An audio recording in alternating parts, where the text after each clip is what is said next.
Hey everybody, it is Mike Tomasello with How to Land Any Job and howtolandanyjob.com. And today we're going to be talking about a lot of stuff today. So we're going to be talking about how do you get hired most quickly? What jobs are the best fit for you to get most quickly? We're going to talk about networking. And although some of you might think you don't have a network, every single one of you, I don't care what situation you're in, every single one of you has a network. And we're also going to be taking open question and answer today. So if you do have questions, please do drop them in the comment window early because that will maximize the chances that I will get to your questions before the hour is up. So definitely recommend getting your questions in early. Now, I would like to ask a favor of all of you before we get started. And so some people are just finding out about me and howtolandanyjob.com. Some aren't aware of my free Facebook group. Some aren't aware that they can follow me on Facebook, LinkedIn, Twitter, Instagram, etc. So do me a favor, and below this video, please go ahead and click the share button, and then you can either share that in a group or share that to your wall. And then that way, people that you care about in your lives that might be thinking about improving their lot with their job or making more money or switching careers or just having a happier life, there might be someone in your life that's struggling that doesn't even realize that this resource is out there. So do me a favor and go ahead and click that share button, and that's going to make it a lot easier for everyone to find me. And again, for those of you who haven't met me yet, I'm Mike Tomasello with howtolandanyjob.com.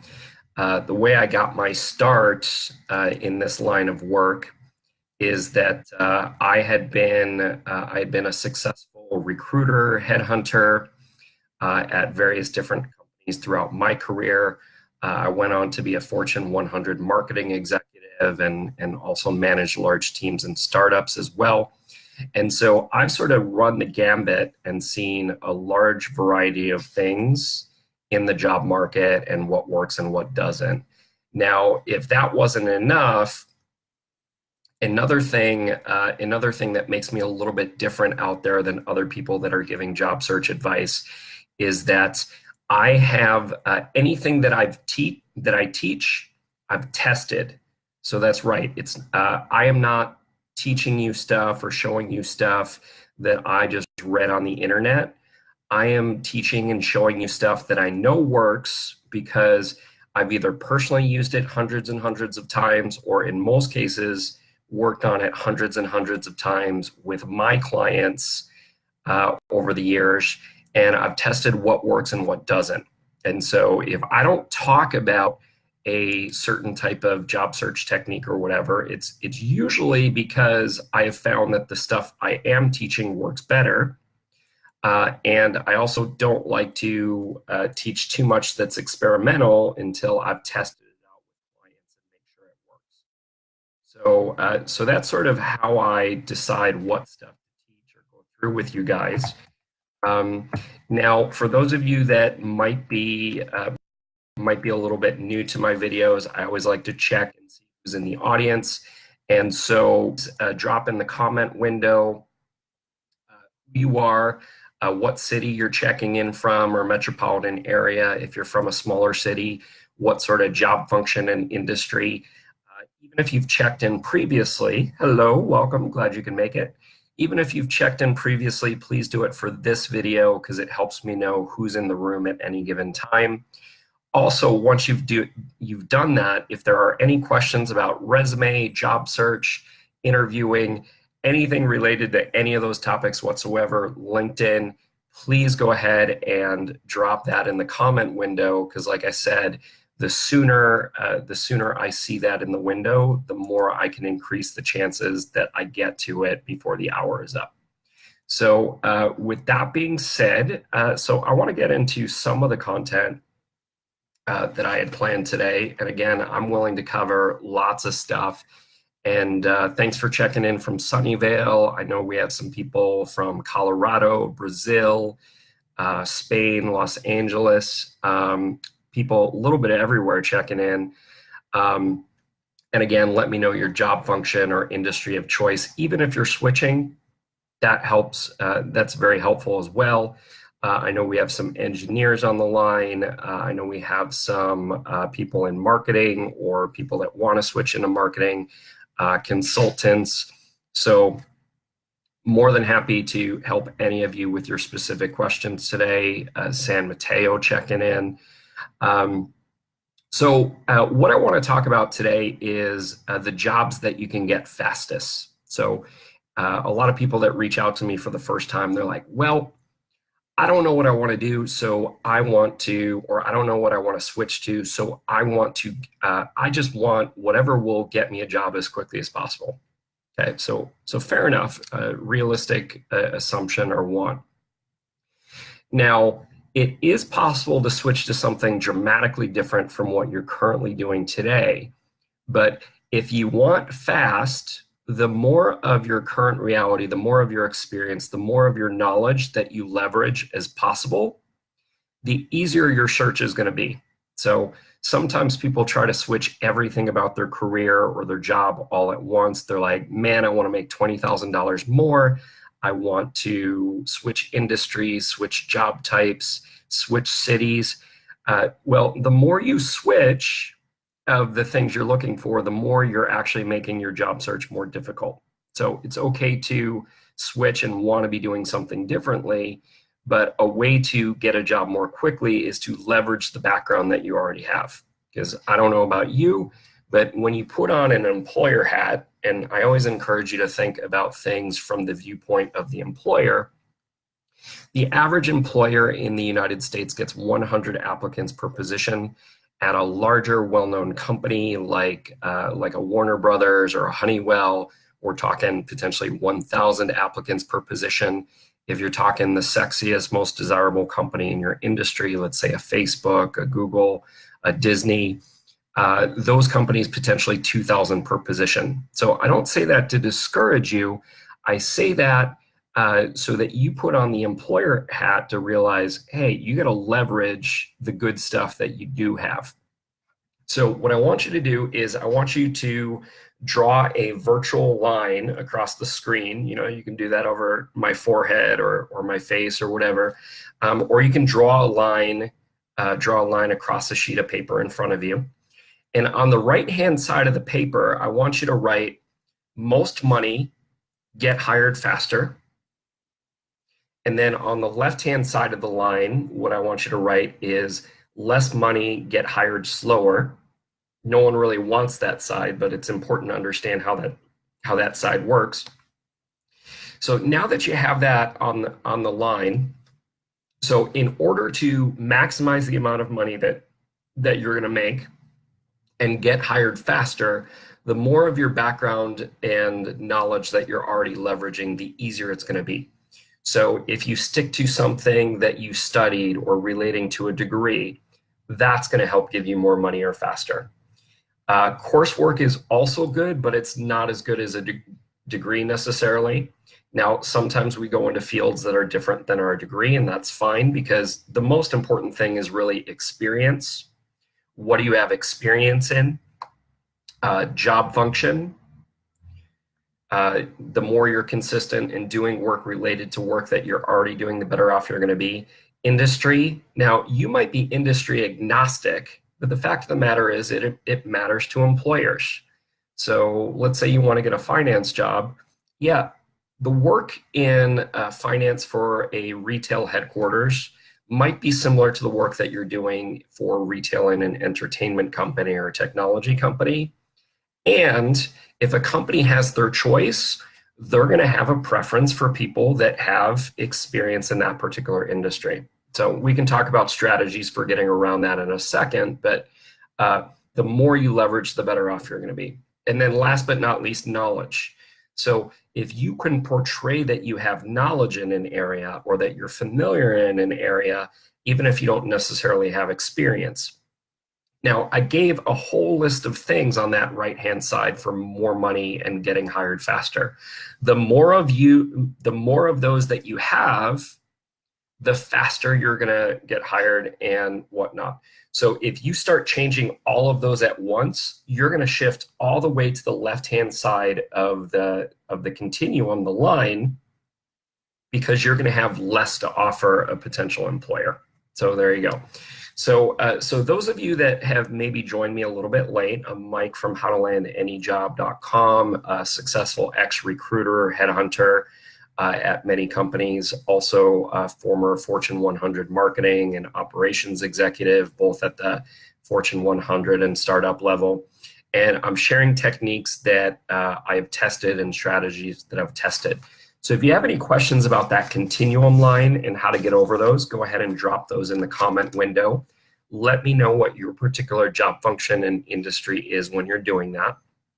So the next piece of advice that I want to talk about with you today is I get a lot of questions, and when I read forums like Albert's List and Forbes and LinkedIn, I hear a lot of people spending a lot of time talking about issues that they can't control. Like, why doesn't so-and-so get back to me? Or I think I'm being discriminated against based on age. Or what do I do if I'm in a market where there aren't jobs available? So all reasonable questions I can understand why you're curious about. And the thing that they all have in common is they're things that you can't control. And I've studied successful people in all industries, whether they're working for someone else, whether they're at the manager level, or whether all the way up to the vice president and C-level for Fortune 100s and top startups. I've also studied successful entrepreneurs. The thing that they all have in common is they focus on what they can control. They take responsibility for what they can control, and they sort of let the other stuff go. So let me give you some examples of some things that you can control. You can control how fast you move. So the moment you see a job posted, you got to move fast, because there's that 100 applicants or 1,000 applicants. And if they're getting to the job before you and you're kind of equal as good as them, well, then that's going to affect whether or not you get an interview. So the faster you move, the better off you're going to be. Another thing that you can control is the amount of time that you spend on your search.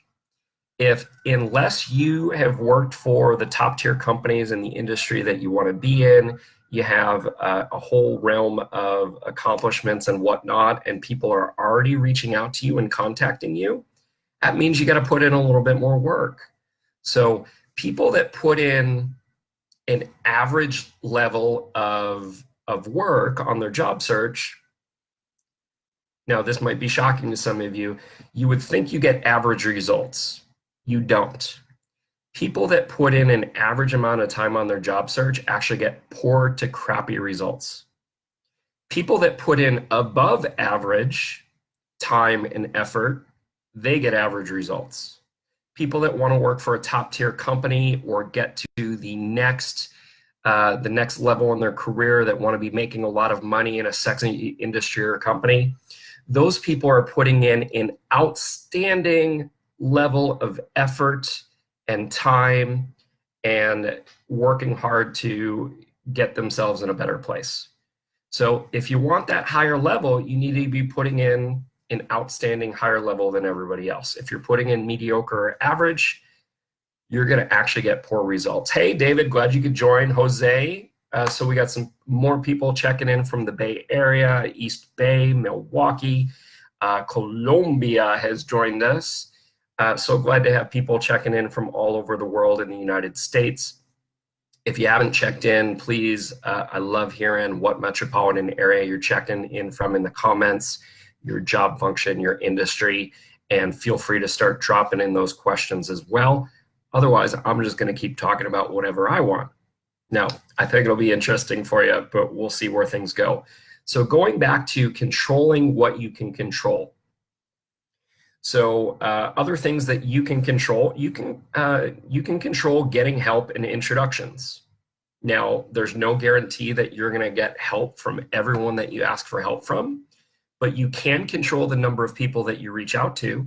You can control never giving up asking for help. You can control learning about more, how do I have these conversations and how do I ask for help so that I get better results. All of those are things that you can control. So, Raina, hopefully I'm pronouncing that correctly, Raina, how many jobs per day or week do you consider to be a high level effort? So that's a great question. The hard part is it kind of depends. So I talked about that continuum, that line. So the further to the left you are, the more you're trying to change stuff in your career life, the more stuff you're trying to change, the more you're going to have to probably multiply your efforts times 10 or times 20. So assume that you're going to have to put in more effort than you think. Now, let me give this as an example. I think this will be really helpful. So job applications, great. Thanks for that clarity.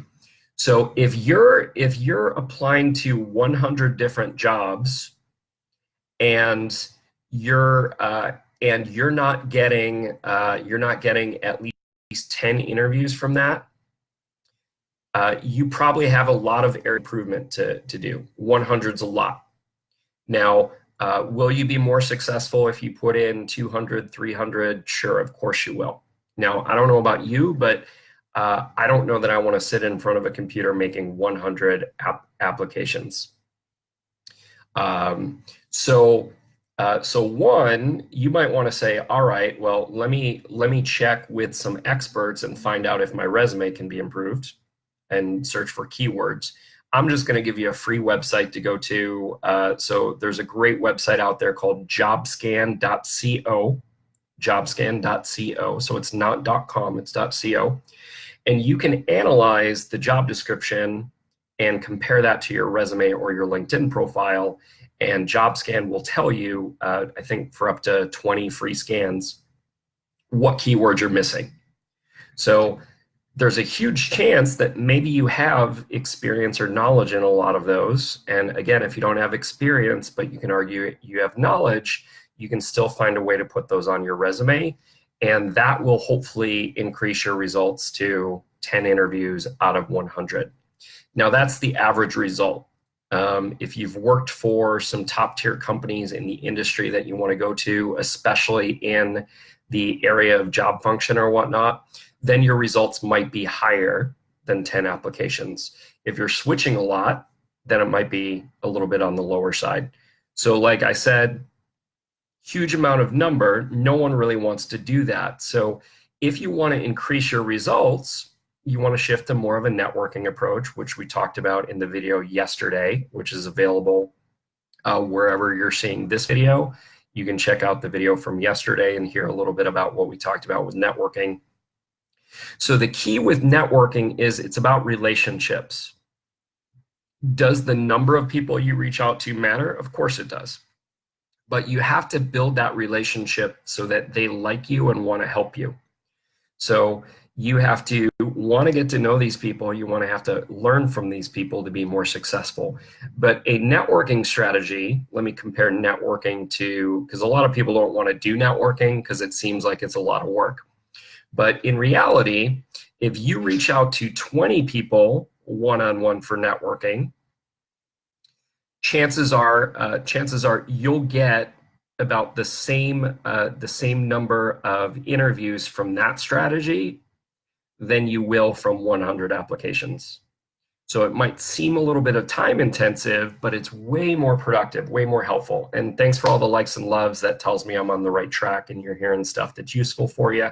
So if you haven't clicked the like or the love button, please go ahead and do that. Adding people on LinkedIn. So part of the problem is if you're reaching out to a lot of people that are strangers, it's not an effective, you're not really networking. You're just cold adding people or cold emailing people, which is the least effective sales technique and job search technique in the world. It's pretty much barely better than online applications. So imagine a result that is somewhere between online applications, the 10 out of 100 and whatnot.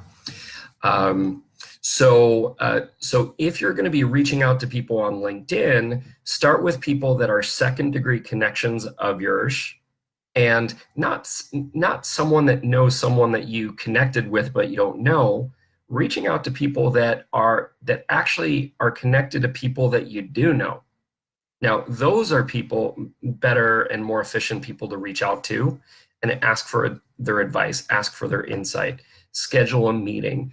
Because networking, if it's about relationships, the sooner that you get them on the phone so that they're hearing their voice, or the sooner, even better, that you're meeting with them face to face, the better the chance that you're going to build a relationship and that they're going to want to help you. Because again, if you're just emailing people at random or messaging people at random and saying, hey, can you forward my resume or whatever? Well, you haven't built a relationship yet and you're asking for a favor. Now, you might get lucky if you do it enough times, and they might help you occasionally. I'm not saying it never works. I'm just saying it's lower probability. So David, my friend David, always asks great questions. David says, what would you say is the biggest waste of time activity job seekers put effort into?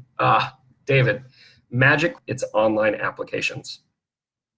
So the thing about online applications, and if you haven't yet joined my Facebook group is called How to Land Any Job When Everyone Says You Can't. Join that, it's free. Within that Facebook group, you can also find it on YouTube. I have a video called The Black Hole of Job Hunting. The Black Hole of Job Hunting. Watch that video because I go into way more detail than I'm going to go in here. So the black hole is, well, if 100 people are applying to the average job, even at a small company nobody's heard of, and 1,000 or 2,000 applicants for the really larger companies, well, you can apply, you can have a great resume and still get lost in all that volume or all that detail, especially if you're not moving fast in your applications and finding out about it quickly enough. So for the most plus, a lot of times they're posted online that are already filled, or they already have a short list of people that they want to interview. So you're at a disadvantage with online job postings and whatnot from the beginning. So, and again, we talked about this in yesterday's video, so please check it out. But we talked about 80% of the jobs that exist are never even posted. And so if you're reaching out to people to build relationships, you can uncover that 80% of the job market that you're not finding. Albert, I do have a template for reaching out to folks. Unfortunately, it's a little complicated, and there's some people out there that have been trying to steal my stuff and sell it as their own lately. So the place where I teach the template and give the template is in my course that starts on August 6th. You can find out more about my course at howtolandanyjob.com.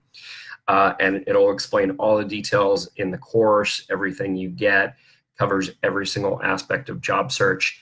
And normally someone who works with me one-on-one would have to pay somewhere between $1,200 to $2,000 to get all that content. If you sign up for the course by Monday, you can get all of that information and the templates for only $387. So huge discount. I can't even do the math in my head. 80, 90% off, what it would cost an executive to work with me one-on-one. So check that out at howtolandanyjob.com. So the sooner you get to the hiring manager, because David asked about wastes of time in the job search and how to be more effective. So the sooner you get to the hiring manager and build a relationship and have a verbal conversation with them, the better off you're going to be.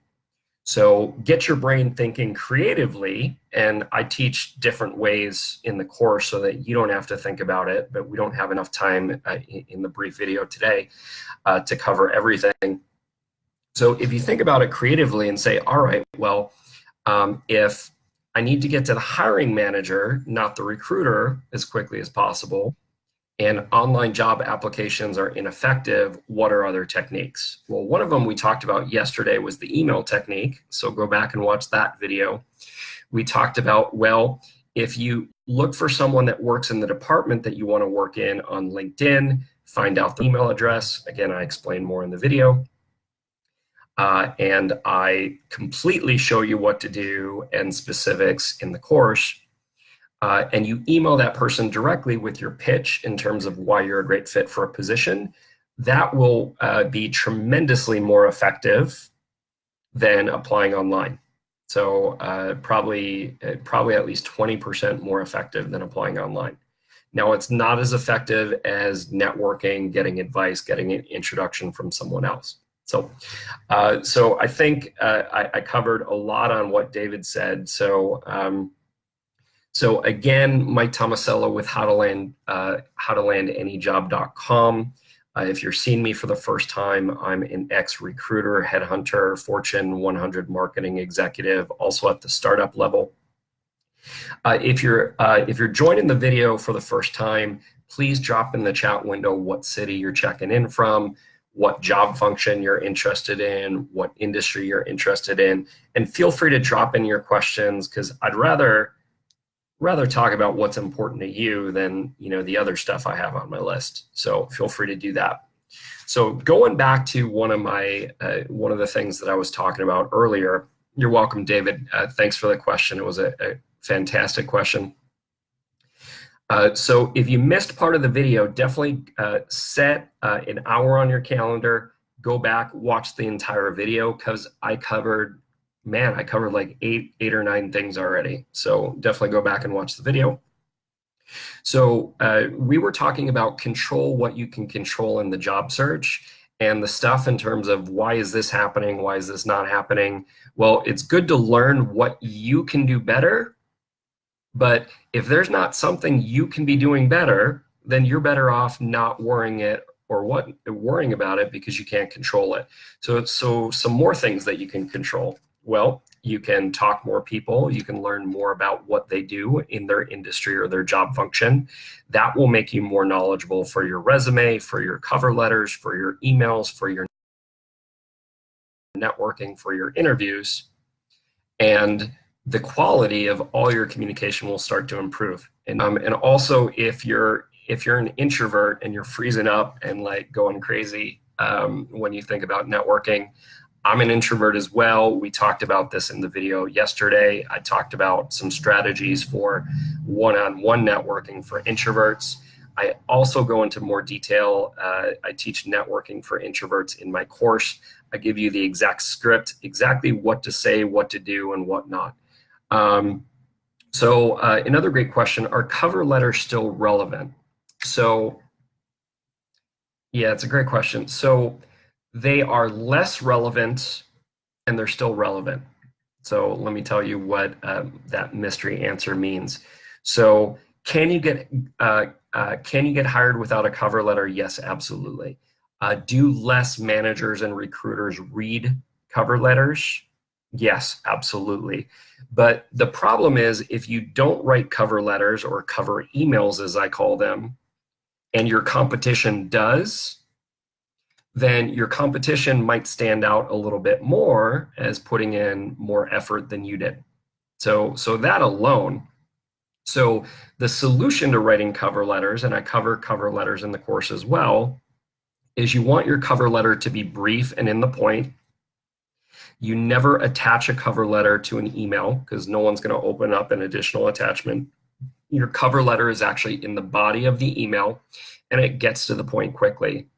From the very first sentence, unless you know someone and are being referred by someone in, you want to be talking about the exact job title that you're a fit for or that you're interested in, and the top 3 reasons why in the very beginning of the cover letter. The rest of the cover letter is bullet point form. So 3 impressive accomplishments that you've had, or 3 other reasons why you're qualified. And then the last part is something along the lines of thank you for your consideration, and I plan on following up, or I want to hear from you, or whatnot. That's it. The problem with why a lot of your cover letters and emails aren't working is people are super busy and your cover letters are too long. It's not that it's not that they don't read them, it's that they don't like reading crap, or they don't like reading stuff that's too long, or they don't like reading stuff that includes a lot of irrelevant information. So if you stick to the point, you're relevant, you're brief, it will play to your advantage. Okay. So I could talk a lot longer on cover letters. And so thanks, Michael, for joining. Thanks, Gavin. I think Singapore just joined us. So we're on at least 5 or 6 different countries, and at least 15 or 20 countries in the United States. So thanks everyone for joining today. So go on and continue to drop questions in the chat window, because we only got 29 more minutes for me to cover your questions. No question is too silly. And when you drop in your question, unless you think I've memorized your background, drop in your job function and industry as well, because that might impact your question. So other things that you can control, your follow-up.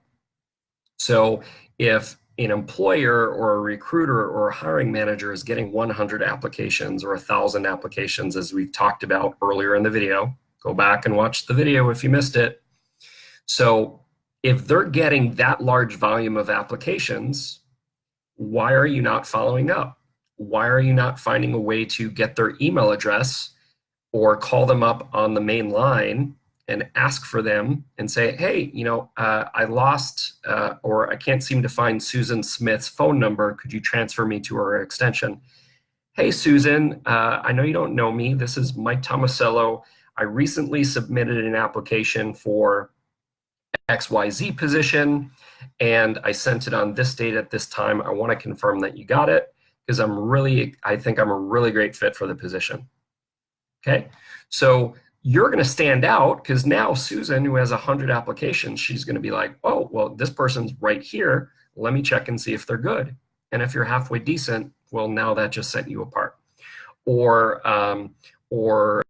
now you've moved to the top of the line or whatnot. So the sooner you get to people verbally and the sooner you get to people face to face, the better off you're going to be. So constantly be thinking about, how can I get the person on the phone more quickly, or how can I get the person face to face more quickly? And if you focus on that, your job search results are going to be better. So follow up. So one of the things I talked about earlier that you can control is how fast you move.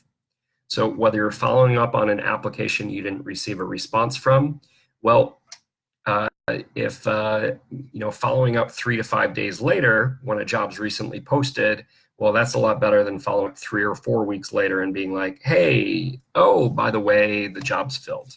So moving fast.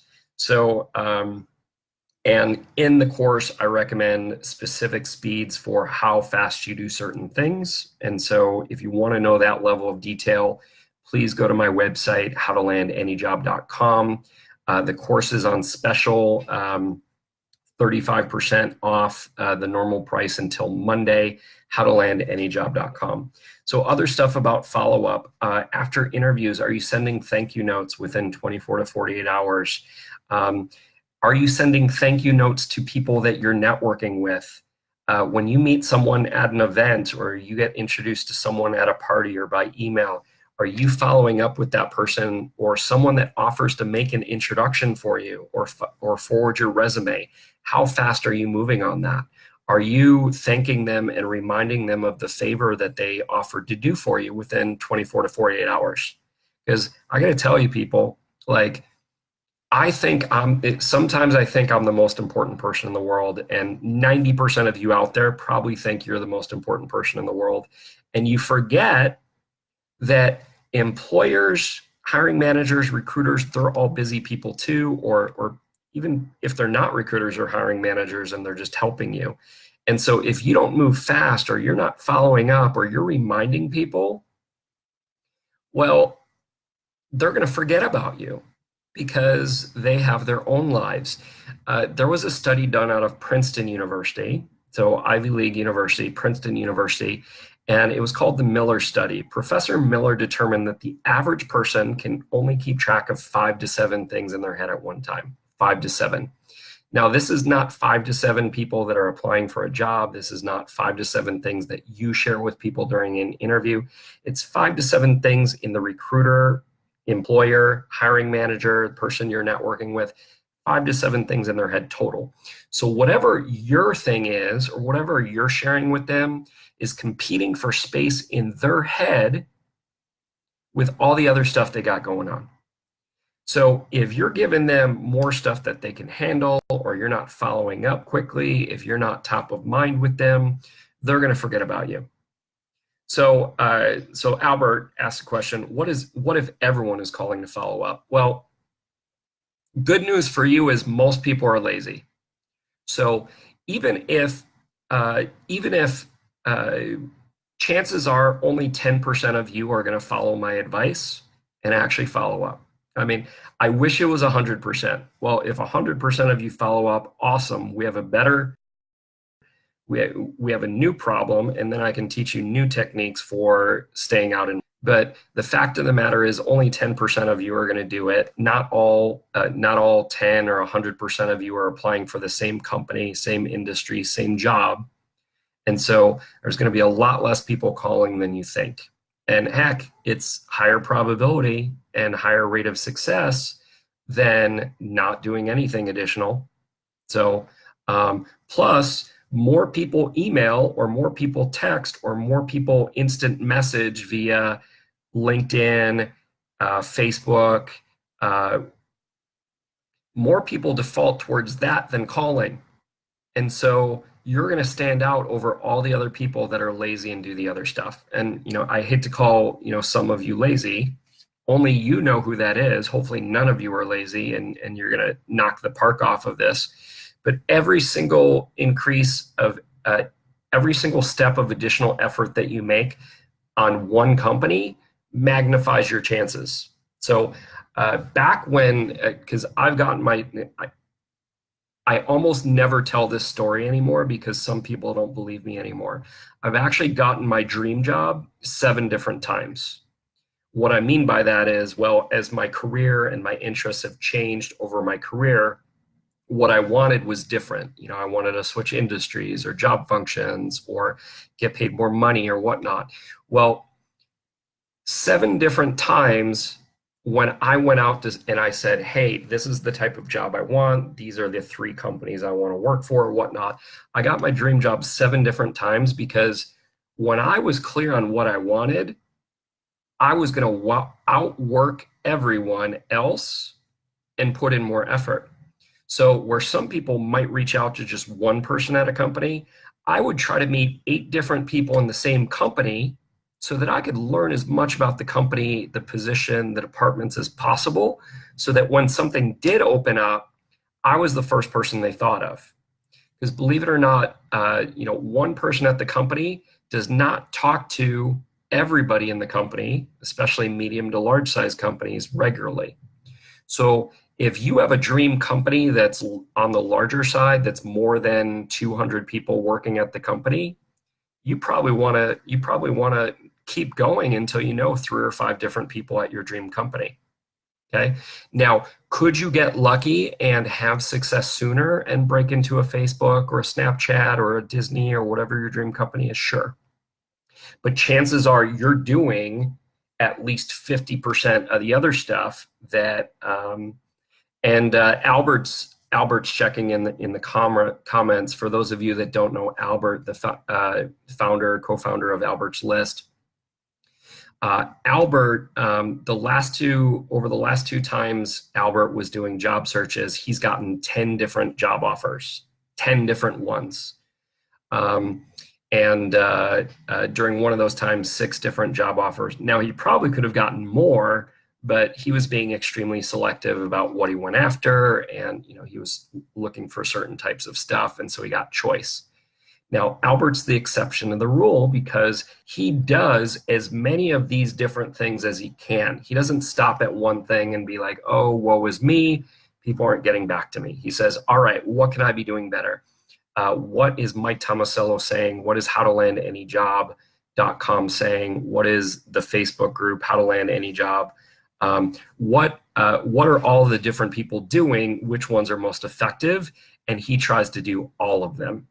And that's why he's exceptional and he gets better results. And hopefully I'm not speaking out of turn, Albert. I won't reveal all the details of what you do, but Albert has gotten his salary incredibly raised multiple times over his last couple of job searches, and gotten some jobs that he would probably even say he didn't have all the experience for. Plus, he got pay bumps of double digits. I don't want to speak too fast, but I think one of the last two times he actually got his pay bumped by 50%. So, so just goes to show the more of it you do, the better off you're going to be. Time check, we have about 19 minutes left in this video. So if you haven't dropped in questions into your video, into the comment window, please go ahead and drop those. Before I forget, if you came in a little bit late, go back and put 1 hour on your calendar when you're going to watch this entire video, maybe watch yesterday's video as well, and see what you missed. That's what top performer, successful people do, is they say, what am I missing? They learn it, and then they go do it. So Albert, it was a pleasure. I love having you as one of my coaching clients, and please keep coming back like you always do. I love it. So also, those of you that are finding me for the first time, keep in mind there's a free Facebook group, How to Land Any Job When Everyone Says You Can't. Now there's a page and a Facebook group.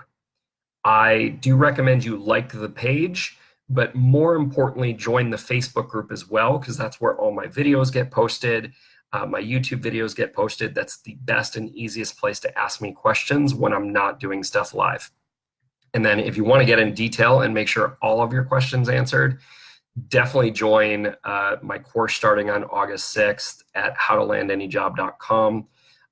In addition to talking in detail about every single step of the job process, mistakes people make and how to fix them, I'm also going to give you the exact templates of what to say in your networking, what to say in your cover letters. You're literally going to be able to type in your background, change a couple words, and you're going to be done. And it's going to simplify your job search, all for $387 through Monday. That jumps to $487 after Monday, which is still a super deal when you consider my executive clients are paying somewhere between $1,200 to $2,000 for the same content. So, so let's move on to another topic. Oh, I love this one. Do you have any thoughts on how to do self-care during a job search? So one, in yesterday's video, we talked about a positive mindset. So I have made it mandatory that every single one of my coaching clients reads at least 2 pages a day. The more the better, but at least 2 pages a day on positivity, mindset, or gratitude. Doesn't matter to me which book you read. I made some suggestions in the prior video. I'll make even more suggestions in my course. But one, read on positivity, because job search, even if you're employed, job search can sometimes mess with your head because you don't understand the details of how it works and why it doesn't, like I do. And so sometimes you can second guess yourself in terms of, oh man, maybe I'm not as good as I think I am, or maybe I'm not as qualified, or oh, even worse, maybe I'm never going to get a job, or maybe I'm not as good enough. And all of that is horse dookie. It's just your mind playing tricks on you, trying to find out why things aren't working. And we need to be focusing on what can we be doing to be more successful. So the positive mental attitude. Also, whether or not you work out or exercise regularly, working out and exercising when you're doing an active job search, well, hopefully you're doing it all the time, but sometimes, I admit I get busy. Sometimes I work out or exercise more than other times. You need to be putting in a little bit more effort on your health and exercise, because it's going to create more energy in your system. You're going to feel better about yourself. You're going to look in the mirror and you're going to look better than you would otherwise. And it's just going to positively contribute to you putting your best self out there, whether it's written or face-to-face or verbally. It helps tremendously. I'm a big fan of meditation. If you're not familiar with meditation, maybe get a book.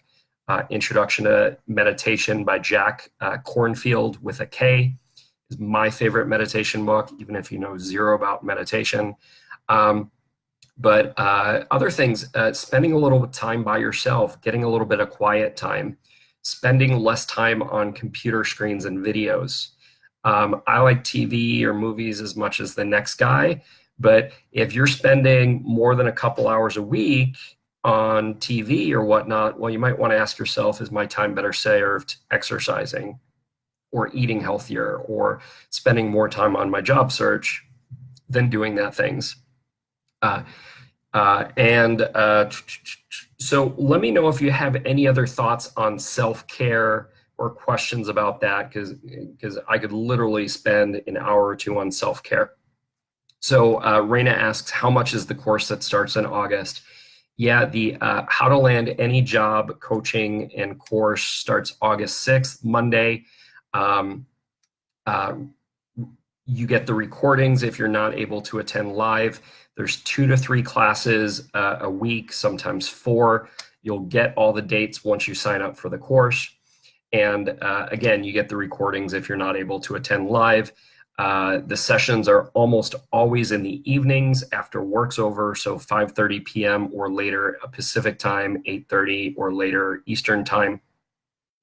And the cost, instead of charging you $2,000 like my normal executive one-on-one clients, you can join through Monday for only $387.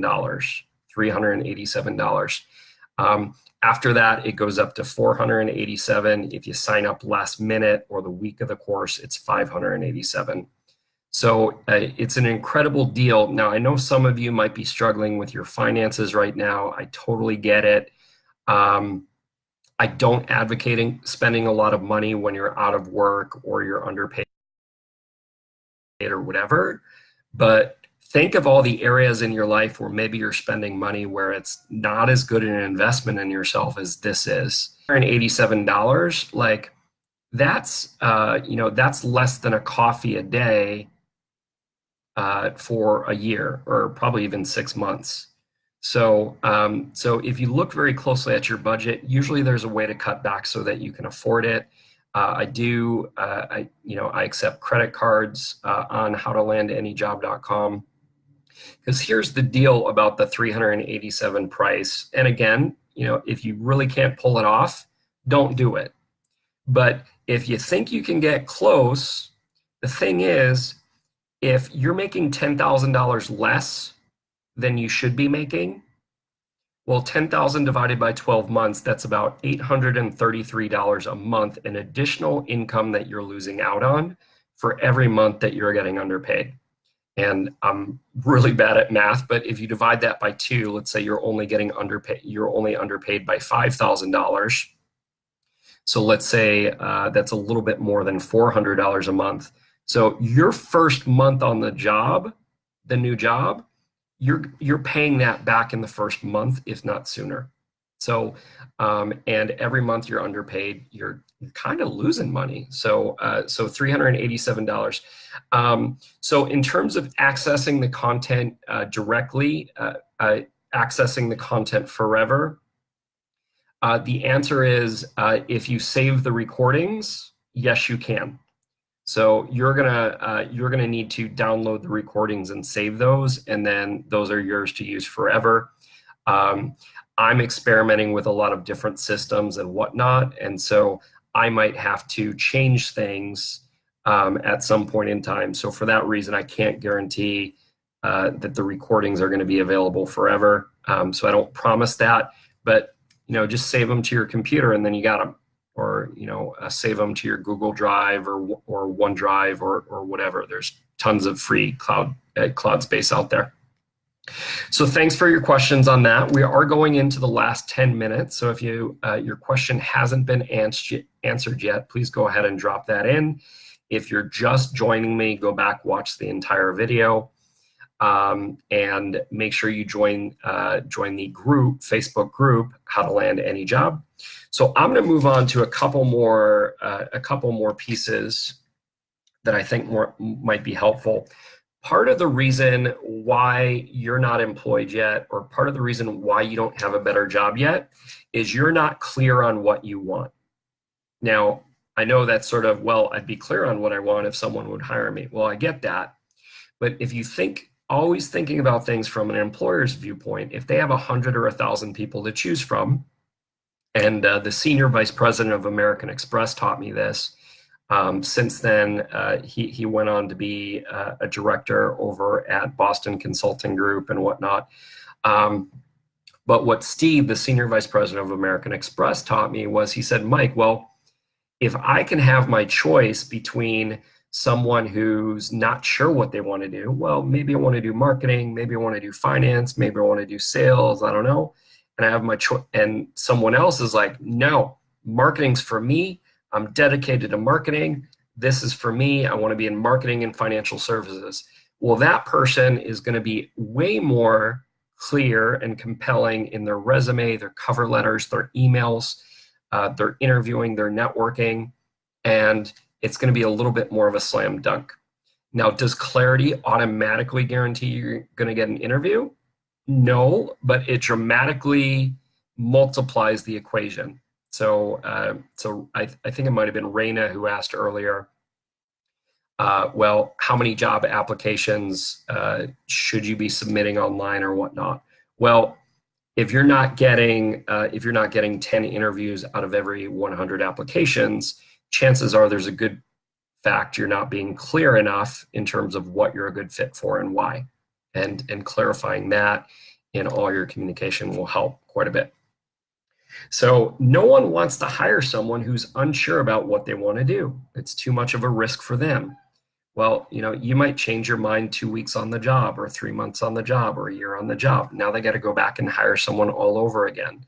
So now, do you need to have your entire life figured out and know exactly what you want to do? No, of course you don't. But at least in your communication, have it narrowed down to your top 3. And even if you're unsure, try to say, well, which one is a little bit more attractive to me, or which one's a little bit more relevant, because maybe your priority is getting back to work as soon as possible or maximizing your income. So base your clarity on that and then prioritize. And even if you like one 51% better than the other ones and you're still not sure, put 80% of your efforts into that number one priority or choice, and you're going to get results a lot quicker. Once you're in a better position and a little bit more stable, if you find out that's not what you want anymore, you can always switch and change your focus again and put 80 to 100% of your efforts there, because that clarity in your communication does matter. So also, if you're unsure about what you want to do or the best fit, I don't care if it's industry or job function, go out there and talk to people in the field. If you're thinking about marketing or what type of marketing to do, go to join the American Marketing Association. Reach out to the organizers, ask them to introduce you to some people that you can get advice to. Go to some of the events. If you want to work in technology, there's a ton of technology industry events out there. If you want to work for a startup, same thing.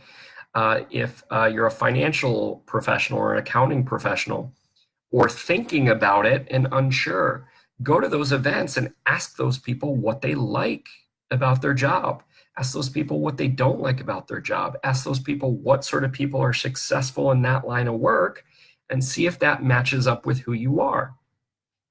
And again, it's also going to result in more interviews for you, because the sooner you're getting in front of recruiters, preferably hiring managers or people that work in the department, the better off that you're going to be. So you're learning about what you want and you're making progress towards interviews at the same time. So last thing I think I'm going to end on today, unless I see any questions, is I want to talk to those of you who are scared of networking or think you don't have a network. Because one of the things I cover in detail is networking for introverts or networking for people that hate networking. So everyone has a network, everyone. I don't care if you just moved to a new city. I don't care if you have a small family. I don't care if you don't have a lot of friends. Everyone has a network. Now, some are bigger than others, some are more relevant than others, but start with what you have. So the average person in the United States knows at least 150 people. 150 people, the average person. Now, you might know a little bit less, but I would be shocked if you don't know at least 50 people. Now, you might not think they're 50 people all in the right areas, but you got to start somewhere. So, family members, friends, again, include the people that are not necessarily in the city, industry, or job function. People that you went to school with, high school classmates, friends of friends that went to party. So make this list of people just so you realize that you know more people than you think you do. Now, if the average person in the United States knows 150 people, every 150 of those people knows 150 people. So, and if you want to simplify it and say just, I only know 100 people, well, then everyone knows at least 100 people. Well, multiply those two numbers together. And if you think you might be even remotely close to that 150 people, that means your network is over 22,000 people. So you have a network of 22,000 people, even if you didn't go to college. Now, if you went to college and got a degree, or maybe multiple colleges and degrees, now your network's even bigger. So now you need to start talking to people and asking for advice. You need to make a list of companies you're interested in working for. You need to make a list of types of jobs and industries that you're looking at to people and ask their advice on it. See what they do know. My sister's a massage therapist in the Bay Area. She thinks she doesn't know anyone that can necessarily be a good fit for me. Well, she's in the Bay Area. She could fall on someone and they might work in the tech industry. And so reaching out to people that you already know and talking about what you're looking for, who are good introductions for you, you're going to discover that they know a lot more people. And if you're doing those searches on LinkedIn as well, as we talked about yesterday, you're going to uncover people that your friends and family members know or former coworkers know that they didn't even realize. So your network is huge. And if you want to know more details about exactly what to say or how to find the right person, we cover all of that in the howtolandanyjob.com course. So the website howtolandanyjob.com.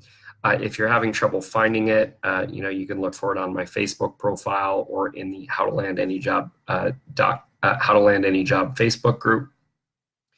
And remember from yesterday, networking is asking for advice, insight, building relationships, and eventually making introductions. Because if you keep asking for introductions, even if you're not sure if people are hiring, you're building an army of champions and you're dramatically increasing the number of applications that you're going to have to do because your efforts are magnified because more people are looking out for you. So thanks everybody for joining. If you didn't watch the entire video, please go back and watch all of it. Please click the share button and share that on groups that you're a part of. Share that with your families and friends. You can Facebook message that to them if you're not sure they want that publicly. And I'm here to support you guys, so please ask questions going forward.